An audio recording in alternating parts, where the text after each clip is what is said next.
আপনাদের বলা হয় নদিয়া জেলা নিবাসী, আর থানার নাম পলাশীপাড়া থানা, গোপীনাথপুর জামাইপাড়া নিবাসী মোহাম্মদ শেখের তৃতীয় কন্যা মোসাম্মদ খাতুনকে 5,001 টাকা দেনমোহরের পরিবর্তে কিংবা এওয়াজে 2 জন সাক্ষ্য সহ তোমার কাছে আসিয়াছেন। তুমি রাজি হইয়া সাক্ষ্যদিকে সম্মুখে বলুন, শরিয়াত মোতাবেক অনুযায়ী নিকাহ শাদী বিবাহ আল্লাহর রাস্তে কবুল করিলাম। বিয়ে কে পড়ায় দাদা? ও কম দামে কিনে মজা বাড়ি ফিরে বলে দিলে তো সবাই পারে। তাহলে আগে বলছিল কি ইমাম সাহেব বিয়ে পড়ায়। ইমাম সাহেব আমরা কত ফাঁকিবাজ জানো? আমরা যত বড় ফাঁকিবাজ, ইমাম সাহেব হুজুরও ফাঁকিবাজ। আমরা বলি আল্লাহ নিম পাতা বেঁকা বেঁকা খেতে লাগে দে তো, আল্লাহ এদের দুজনে ভালোবাসা করে দিও নবী ইউসুফ জুলাইখার মতো। লা ইলাহা ইল্লাল্লাহ। ভাই 200 টাকা দাও, 12টা 24 হয়েছে, 6 মিনিট পর জোহরের আজান দেবো। তাহলে ইমাম সাহেব কি বিয়ে পড়ায়? কাজী সাহেব তো অনেক জায়গায় সই টিপটাপ করে নিয়ে একটা হ্যান্ডেল মেরে স্টার্ট মেরে চলে যায়, আর এক জায়গায় যায়। ও কি বিয়ে পড়ায়? বিয়ে পড়ায় কে? উকিল। আর বিয়ে পড়ায় উকিল। উকিল হয় কে? যে মিনিটে 71টা করে মিথ্যে কথা বলতে পারে, পাক্কা চিটিংবাজ। তবে বিয়ে হয়নি এ কথা বলবো না, বললে আমরা সব ধরা পড়ো। বিয়ে হয়েছে, তবে আগামী দিন থেকে এত ভালো কাজ করো না, একটু ভালো জ্ঞানী গুণীকে উকিল বানাবে। এটা হলো ইসলাম। জোরে বলেন সুবহানাল্লাহ। চলেন গল্প না বাড়িয়ে আর একটা কথা বলি। আল্লাহ চলেন, আপনার কাছে বলছিলাম বিষয়টা আমি আপনার কাছে অনেকটা বলেছি, মহিলাদের জামাতে নামাজ পড়া যাবে কিনা সংক্ষেপ করে একটা টিপস দিয়েছি। আপনারা এই গল্পটা তো মুখস্থ করতে পেরেছেন। এবার বলেন তারাবি নামাজ। তারাবি নামাজ আমরা 8 রাকাত পড়ি না 20 রাকাত পড়ি? 20 রাকাত পড়ি। আপনারা মোবাইলে কত লাল দাড়িওয়ালা সাদা পাগড়িওয়ালা হুজুরওয়ালাকে দেখতে পাবে, তারাই বলবে তারাবি নামাজ আপনি 20 রাকাত নয় 8 রাকাত পড়তে হবে। তাহলে যারা 8 রাকাত পড়তে বলছে, যারা 20 রাকাত পড়তে বলছে, এখন কোনটা ঠিক আর কোনটা বেঠিক 1 মিনিটে একটা ফাইনাল কথা বলা যাক। আম্মা এবার একটা বার বলেন আমাদের নামাজ কত ফরজ? চিল্লে বলেন কত ওয়াক্ত নামাজ ফরজ? 5 ওয়াক্ত নামাজ ফরজ। নবীর প্রতি কয় ওয়াক্ত নামাজ ফরজ? 6 ওয়াক্ত নামাজ ফরজ। আমরা 5 ওয়াক্ত পড়ি, আল্লাহ নবী 6 ওয়াক্ত পড়ে। তাহাজ্জুদের নামাজটা আমরা সুন্নাত নামাজে নিয়াত করি। অনেকে বলেছে নফল নিয়াত করো, ওটা রং, তবে হবে স্পষ্ট দলিল নয়। তবে সুন্নাত হলো তাহাজ্জুদের নামাজ, এটা সঠিক তত্ত্ব। তাহলে সুন্নাত নামাজ আমরা তাহাজ্জুদ পড়ি। আল্লাহ নবীর প্রতি তাহাজ্জুদ নামাজটা আল্লাহ ফরজ করে দিয়েছে। ও বাপজিরা, তাহলে আমাদের হলো 5 ওয়াক্ত আর নবীর হলো 6 ওয়াক্ত। এবার একটা বার বলবেন আম্মা জান আয়েশা সিদ্দিকা রাদিয়াল্লাহু তাআলা আনহাকে জিজ্ঞাসা করলেন, আম্মা জান দয়ান নবী তারাবি নামাজ কত রাকাত পড়েছেন? আর দয়ান নবী রাতের বেলা কত রাকাত নামাজ পড়তেন? আম্মা জান আয়েশা সিদ্দিকা জবাব দিয়ে বললেন, তোমার নবী রমজানের আগে কিংবা রমজানের পরে প্রতি রাত্রে 8 রাকাত করে নামাজ আদায় করতেন। ফের ভালো করে বুঝবেন, রমজানের আগে কিংবা রমজানের পরে। তারাবি হয় কবে? রমজানের আগে হয় না পরে হয় না রমজানে হয়? তারাবি হয় তো রমজানে। আর আম্মা জান মা আয়েশা বললেন তোমার নবী রমজানের আগে রমজানের পরে, রমজানের কথা বললো না, 8 রাকাত নামাজ পড়তো। ওটা তারাবি নয়, ওটাই ছিল তাহাজ্জুদ। জোরে বলে। এবার চলেন হাদিসটা বুখারী খোলেন, বুখারীতে ব্যাখ্যা এসেছে। আল্লাহ নবী সারাটা জীবনে তিনি 4 দিন, কেউ বলেছে 3 দিন, কেউ বলেছেন 4 দিন আল্লাহ নবী তারাবি নামাজ পড়েছেন, আর পড়লেন না। আমরা কতদিন পড়ি? 30 দিন। নবী পড়েছেন কয়দিন? 3 দিন অথবা 4 দিন। এবার বলবে নবী তো 4 দিন পড়েছে, আমরা কেন 30 দিন পড়বো? ওটা যদি সুবিধা নাও তাহলে আর একটা জবাব নিয়ে যাও। আসরের নামাজ কয় রাকাত? 8 রাকাত। বুখারীতে এসেছে আসরের নামাজ 8 রাকাত। ওই বুখারীর বর্ণনা এসেছে আল্লাহ নবী 8 রাকাত নামাজ পড়ার পর ঘরে গিয়ে ধরে হুজরা মোবারকের পর্দাটা টেনে দিয়ে ইলা শামাতি উদুনাইহি তিনি তাহরিমা বেদে 2 রাকাত নামাজ আদায় করতেন।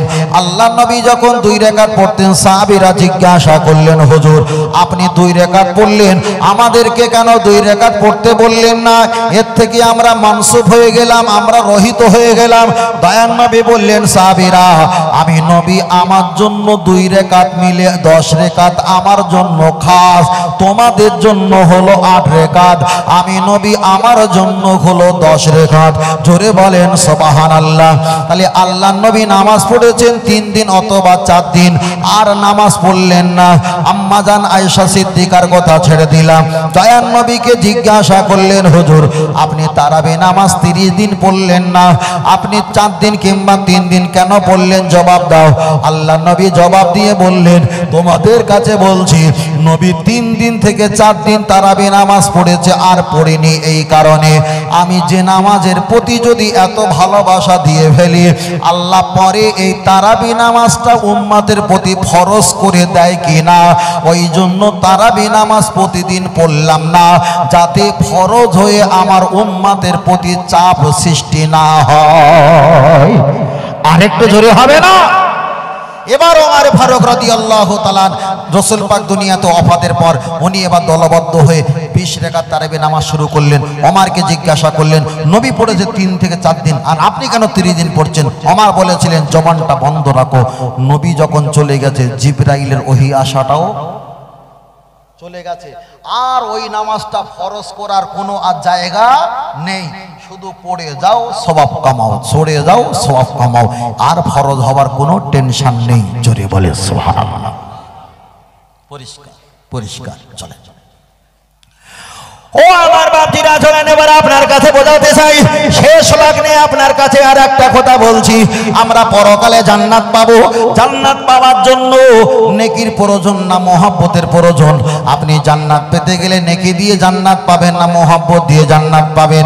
আপনি বলবেন হুজুর আমি নেকি দিয়ে জান্নাত পাবো, আপনাদের মুখ থেকে শুনতে চাই নেকি দিয়ে জান্নাত নেবেন না মহব্বত দিয়ে জান্নাত নেবেন, কোনটা? আমি এই নেমে চলে যাব আর এই সিস্টেমে আর আপনি পাবেন না। ক্যামেরাম্যান ছবি হচ্ছে না, প্রজেক্টর এলসিডি কার আছে একটু দেখো না। ক্যামেরাম্যান কে আছো? তাড়াতাড়ি এসো, তাড়াতাড়ি এসো।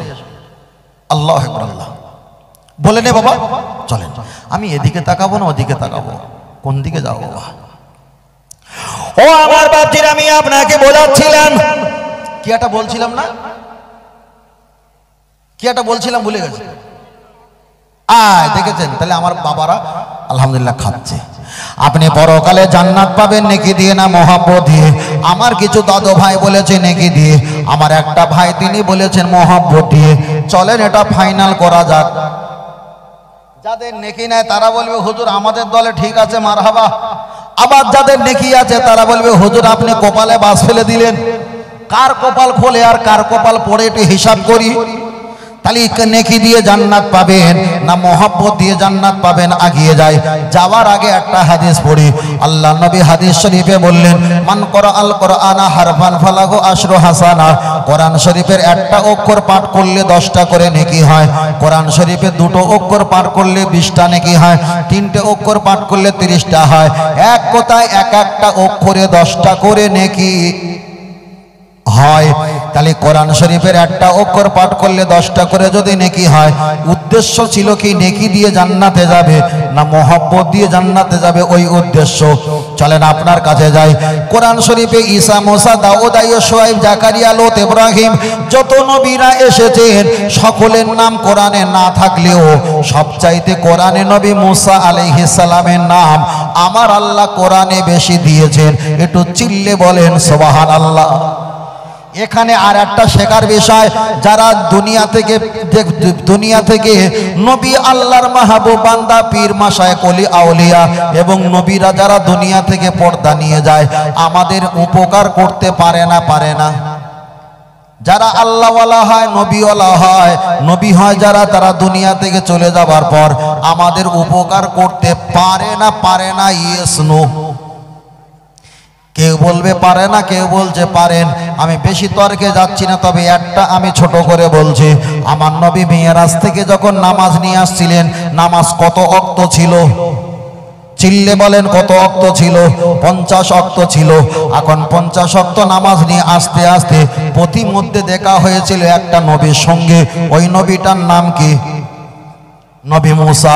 নবী মুসা আমার নবীকে বারবার নামাজ কমানোর জন্য ঘোরাচ্ছিল। আল্লাহকে বলছে, আল্লাহ আমি বলেছিলাম রব্বি আরিনি, আপনাকে দেখব। আপনি বলেছিলেন লান্তারানি, দেখতে পাবি না। আজকের মুহাম্মদ সাল্লাল্লাহু আলাইহি ওয়াসাল্লাম আপনাকে দেখেছে। আর বারবার নামাজের কথা কমাতে কমাতে কমাতে বারবার চেহারা দেখছি। মুহাম্মদ সাল্লাল্লাহু আলাইহি ওয়াসাল্লামের চেহারা দেখে আপনার দেখার স্বাদ আমি মেটাচ্ছি। আর একটু জোরে বলেন সুবহানাল্লাহ। এবার বলেন দুনিয়াতে জীবিত থাকা অবস্থায় উপকার করতে পারে, আপনি বললেন মৃত হবার পর উপকার করতে পারে না। Very good. তাহলে আল্লাহর নবী নামাজ নিয়েছিলেন 50 ওয়াক্ত। রাস্তা দেখা হয়েছিল নবী মুসা আলাইহিস সালামের সঙ্গে। নবী মুসা নামাজ কমাতে কমাতে 50 ওয়াক্তের জায়গায় নিয়ে এসেছে 5 ওয়াক্ত। এবার বলেন নবী মুসা দুনিয়ার হায়াতে বেঁচে আছে না মারা গেছে? মারা গেছে। তাহলে মারা যাওয়া ওয়ালা ব্যক্তি আমাদের উপকার করেছে না ক্ষতি করেছে?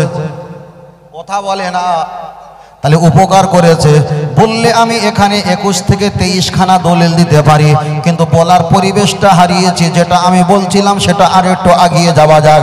তাহলে এখানে প্রমাণ হয়ে গেল জীবিত ওয়ালাও উপকার করতে পারে, মৃত ওয়ালাও। সাফা মারোয়া পাহাড় শাহী করেছেন হাজী সাহেব আছে।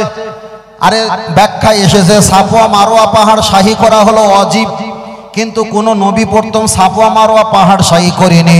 সাফওয়া মারোয়া পাহাড় দৌড়াদৌড়ি করেছিল, সেটা হলো মা হাজরা।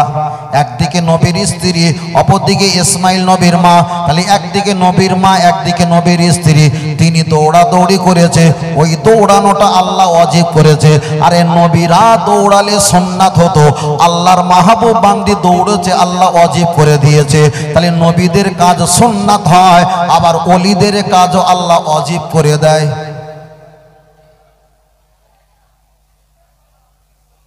ভাই ক্যামেরা থাক, ভাই যা আছে থাক, হয়ে গেছে। ভ্যালি আনতে আনতে পান্তা খাওয়া শেষ হয়ে যাবে। থাক।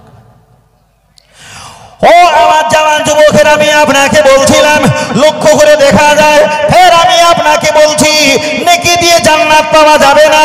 কোরআন শরীফের একটা অক্ষর পাঠ করলে 10টা করে নেকি হয়। কোরআন শরীফে নবী মুসা আলাইহিস সালামের নাম এসেছে, তাহলে একটা অক্ষর পড়লে 10টা নেকি যদি হয়, মুসা দুটো অক্ষর মিলে মুসা নবী হয়। তাহলে মিম সিন দুটো অক্ষর, একটা অক্ষরে 10, দুটো অক্ষরে 20।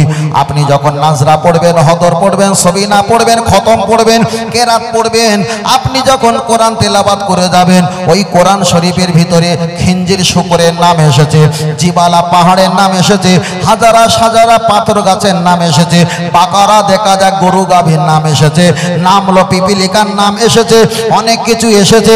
ওই কোরআন শরীফে ফেরাউনের নাম আছে। তাহলে কোরআন শরীফের একটা অক্ষর পাঠ করলে কটা নেকি হয়? 10টা। নবী মুসার নামে দুটো অক্ষর, কটা নেকি হবে? 20টা। ওই কোরআনে ফেরাউনের নাম আছে ফারাইয়া আইন আউনুন খমসা, 5টা অক্ষর। তাহলে একটা অক্ষরে 10টা যদি হয়, 5টা অক্ষরে 50টা। নবী মুসার নাম বললে দুটো অক্ষরে 20টা, ফেরাউনের নাম বললে 5টা অক্ষরে 50টা। এবার বলেন নেকি কামানোর জন্য ফেরাউনের দিকে যাবেন না মোহব্বত কামানোর জন্য নবী মুসার দিকে যাবেন? বাঁধরাও বন্ধ হয়ে যাবে, বুঝেছেন? এক দোকানের মাল খাবে না, দোকান চেঞ্জ করেন, ধর্ম কি বুঝতে পারবেন। কথা বুঝতেছেন? দোকান চেঞ্জ করে আপনাকে কে ঠকাচ্ছে কে না ঠকাচ্ছে আপনি ধরতে পারবেন। আর যদি বলেন না হুজুর আমার হুজুর ঠিক করছে, আমার হুজুর যা বলছে ভুল মানে সঠিক করছে, আমার হুজুর যা বলছে কোরআন হাদিস সুন্দর ব্যাখ্যা করছে, ঘোড়ার কচু থামস আপ খাই না, থামস আপ খাবার পরে একটা কি আকার থাকে, কেলা কেলা কেলা, ঘোড়ার কেলা খেলে ঘোড়ার কচু খেয়েছো, কি থাকে কেলা কেলা কেলা পড়া। একটু দোকান চেঞ্জ করেন, ধর্ম কি ব্যাখ্যা কি জীবনের মতো বুঝতে পারবে। চলেন, ডান হাতে লেখা আছে 1-এর পেটে 18, বাম হাতে আছে 8-এর পেটে 81, 81 আর 18 হলো 99। তাফসীরকারকেরা ব্যাখ্যা করে বলেছে আল্লাহ পাকের 99 নামটা হলো সিফাতি নাম। আপনি খুশি হলে তালি মারতে পারবেন না, এটা হারাম। খুশি হলে আল্লাহকে ডাকো, বিপদ হলে আল্লাহকে ডাকো, মুসিবত হলে মুসিবতের দোয়া পড়ে আল্লাহকে ডাকো, সুখে দুঃখে ডাকতে হবে কাকে? আল্লাহকে। তাহলে খুশি হলে কি তালি মারা যাবে? যাবে তাহলে যারা হরিকতি আমলকি বড়া অর্জুন কালমেঘ রজনী বিমাল তুলসী শেখর শান্তি মোসাবি দিলবার গুয়া খাবার পরে ডোলাডলি করে দুধ চাপটে করে তালি মারে এটাকে ঠিক করছে? ঠিক করছে? ঠিক করে না। বাচ্চা মানুষ খাবার আগে তালি মারে, এই খাবার পরে তালি মারে, মজা লেগেছে মজা লেগেছে সুন্দর লেগেছে। আর আমাদের বুড়ো দামড়াগুলো খাবার আগে থেকে তালি মারে, কি মজা কি মজা। তাহলে এক আধ কলকে গাঁজা খায়নি, 2-4 হাজার কলকে গাঁজা খেয়ে এই কাজটা করছে। চলে না গিয়ে দেয়। ও আমার বাপজি, আমি আপনাকে বোঝাচ্ছিলাম, সম্পর্কে আপনার কাছে বলছিলাম। তাহলে মোহাব্বত আপনি করবেন। চলেন, একটা হাদিস শরীফে এসেছে, আল্লাহ নবীর সামনে একটা সাহাবা এসে বললেন, হুজুর আমি জান্নাতে যেতে চাই। আল্লাহ নবী জিজ্ঞাসা করলেন, কতটা নামাজ পড়ো, কতটা রোজা রাখো, কতটা তুমি দান সাদকা খয়রাত ইবাদত করলে? আল্লাহ নবীকে বললেন, হুজুর আমি যতটা নামাজ পড়া প্রয়োজন ততটা পড়েছি, যতটা হজ করা প্রয়োজন ততটা পড়েছি, যতটা ইবাদতের প্রয়োজন ততটা করলাম, বেশি ইবাদত করতে পারলাম না। নবী আমার বললেন, সাহাবীরা তোমরা ঘর থেকে বার হয়ে এসো। আমি সাহাবীটা বললেন, সবচাইতে আল্লাহ আর আপনার ভালোবাসা আমার হৃদয়ে কলবে আমি রেখেছি। আপনার ভালোবাসার উর্ধে উর্ধে আর কারোর ভালোবাসা আমি বসাতে পারলাম না। নবী বললেন, পৃথিবীতে কোনো জান্নাতি জীবিত ওয়ালা ব্যক্তি যদি দেখতে চাও, তোমরা স্বচক্ষে দেখে নাও, যিনি আমার ভালোবাসা সবচাইতে ভালোবাসে। আরে কাফের হবার পরেও নবীকে ভালোবাসলে উপকার। তার দলিল হলো নবীর চাচা আবু তালেব। আল্লাহ নবী বলেছেন, আমার বাপের ভূমিকা পালন করেছে চাচা, মায়ের ভূমিকা পালন করেছে চাচা আবু তালেব। আবু তালেব কট্ট কাফের, বেঈমান কাফের, কাফের কাফের কাফের। কিন্তু ওই আবু তালেব যখন জাহান্নামে গেছে, জাহান্নামে যাবে, আমার আল্লাহ তার আযাবটা অনেক হালকা করে দেবে, শুধু নবীর মহব্বতের কারণে। কেউ বলে নবীর মহব্বত করলে কি জান্নাত পাওয়া যায়? আমি ফের বলবো, ইবলিসও সেজদা দিয়েছে, তুমিও সেজদা দেবে, জাহান্নামে যাবে। ফেরাউনও আল্লাহকে ডেকেছে, তুমিও আল্লাহকে ডাকলে জাহান্নামে যাবে। উতবা উতাইবা নবীকে দেখেছে। আপনি যদি বলেন আমি নবীকে দেখেছি, আপনিও জান্নাত পাবেন না। তার কারণ আল্লাহকে মানলে নবী মানা নয়, বরং নবীকে মানলে নামাজ আসবে, টুপি আসবে, দাড়ি আসবে, ইসলাম আসবে, কোরআন আসবে, হাদিস আসবে, ধর্ম আসবে। নবীকে মানলে জান্নাত আসবে, নবীকে মানলে আল্লাহকেও পাওয়া যাবে। তাই বারবার করে বলি, আল্লাহ মানলে নবী মানা নয়, বরং নবীকে মানলে আমার আল্লাহ মানা অটোমেটিক হয়ে যায়। মোহব্বত যদি না থাকে, সেজদা দিলে মুনাফিক হবে। আর কোরআন বলছে, ওয়ালা তুসাল্লি আলা আহাদি মিনহুম মাতা আবাদা, যারা মুনাফিক ওদের জানাজা পড়া হারাম। কিন্তু এখানে কোরআন বলে দেয়নি যারা গুনাহগার তার জানাজা পড়া হারাম। বিষ খেয়ে মারা গেছেন, জানাজা পড়া জায়েজ, এটা হানাফি ফতোয়া। আপনি সুসাইড করে মারা গেছেন, জানাজা পড়া জায়েজ। সুদ খেয়েছেন, মারা গেছেন, জানাজা পড়া জায়েজ। ব্যভিচার করতে গিয়ে মারা গেছেন, জানাজা পড়া জায়েজ। আপনি ঝাঁপ দিয়ে পড়ে মারা গেছেন, জানাজা পড়া জায়েজ। মদ খাচ্ছেন, এক গাল ভাত খাচ্ছেন, চানাচুর পেঁয়াজি খাচ্ছেন, বিষম লেগে হার্ট অ্যাটাক করে মারা গেছেন, মাসলা হলো মদখোর অবস্থায় মারা গেলে তার জানাজা পড়া জায়েজ। কোরআন বলেছে, ওয়ালা তুসাল্লি আলা আহাদি মিনহুম মাতা আবাদা, যারা মুনাফিক তারা মরে গেলে জানাজা পড়া হারাম। কোরআন পরে বলেছে, ওয়ালা তাকুম আলা কবরিহি, মুনাফিক মারা গেলে তার কবরের কাছেই যাওয়া হারাম। কোরআন পরে বলেছে, ইস্তাগফির লাহুম আও লা তাস্তাগফির লাহুম, মুনাফিক মারা গেলে তার জন্য দোয়া দরুদ করা হারাম। কোরআন পরেই বলেছে, ইন তাস্তাগফির লাহুম ৭০ মাররাতান, মুনাফিক মারা গেলে তার কবরের কাছে গিয়ে ৭০ বার দোয়া চাইলে দোয়া কবুল হবে না, ওটাও হারাম। কেন? দুনিয়াতে ধর্ম যা করেছে শুধু লাভের আশায়, মোহাব্বতের আশায় করি। কোরআন বলেছে, লা তাকনাতু মির রাহমাতিল্লাহ, আশা করো আশা করো আশা করো, অবশ্যই আশা। কিন্তু নবী মুহাম্মদ সাল্লাল্লাহু আলাইহি ওয়াসাল্লামকে ভালোবাসতে হবে। ভালো না বাসলে টুপি আসবে না, ভালো না বাসলে দাড়ি আসবে না, ভালো না বাসলে খুশবু আতর আসবে না, ভালো না বাসলে দস্তরখানা আসবে না, ভালো না বাসলে সুন্নতি আসবে না। আর যেখানে আমার নবী, সেখানে আল্লাহ রহমত। নবী আদমের কাছে মুহাম্মদ সাল্লাল্লাহু আলাইহি ওয়াসাল্লাম ছিল না, আল্লাহ 350 বছর ধরে কাঁদিয়েছে। যেই আল্লাহ নবী আদম আমার নবীকে নিয়েছে, আমার আল্লাহ রহমতের নজরে তাকিয়ে তার কান্নাকে বন্ধ করে দিয়েছেন। জোরে বলে, আর একটু জোরে হবে না?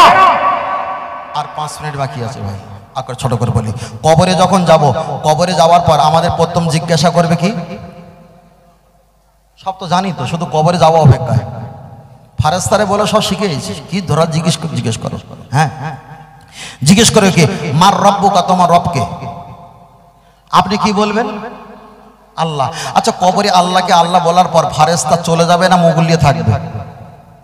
মুগুলিয়ে থাকবে, কারণ ইবলিস তো আল্লাহকে আল্লাহ বলে ডেকেছে। তাহলে ইবলিসও আল্লাহ বলবে, তাহলে ইবলিসও জান্নাত পাবে? পাবে না। পরে জিজ্ঞাসা করবে অমা দিন ওকা, তোমার দিন কি?